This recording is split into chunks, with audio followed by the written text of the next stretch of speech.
વડનગર તાલુકાના Kalyanpur bus stand આગળ Activa અને સરકારી બસનો ગંભીર અકસ્માત સર્જાયો હતો। વડનગર તાલુકાના કરબડિયાના વતની ચમાર જ્યોત્સનાબેન હરેશભાઈ અને તેમની દીકરી જિગ્નીસા બંને જણા કરબડિયાથી શોભાસણ જઈ રહ્યા હતા।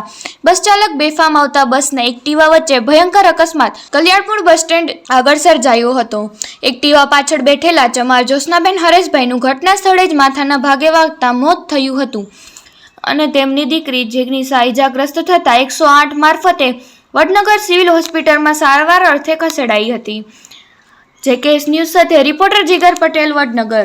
પરમાર જિગ્નેશાબેન હરેશભાઈ। શું બનાવ બન્યો? અમે શોભાસણ જતા હતા કલ્યાણપુર રોડ ઉપર બસ સ્ટેશન મોદીની એક્ટિવા जा रही थी એનો બાઇકવાળા બસવાળા વન માર્યું, તેમાં સ્ટેરિંગ ઘુમાઈ જાય।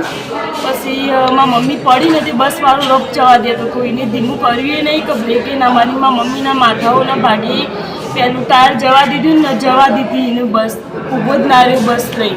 એટલે બસનો ડ્રાઈવર રફ ચલાવતો હતો ને બસ લઈને ડ્રાઈવર ભાગી નીકળ્યો। કોઈ જોયું નહીં કે એક્સિડન્ટ થયું છે કે શું ઘટના ઘટી છે એવું કોઈ જોયું જ નહીં? એને હું ઊભો પાડી હતી, હું ઊભો રહ્યો, મારી મમ્મીને ઊભો કર, પણ એને જવા જ દીધું, એને ઊભું જ નહીં રાખ્યું।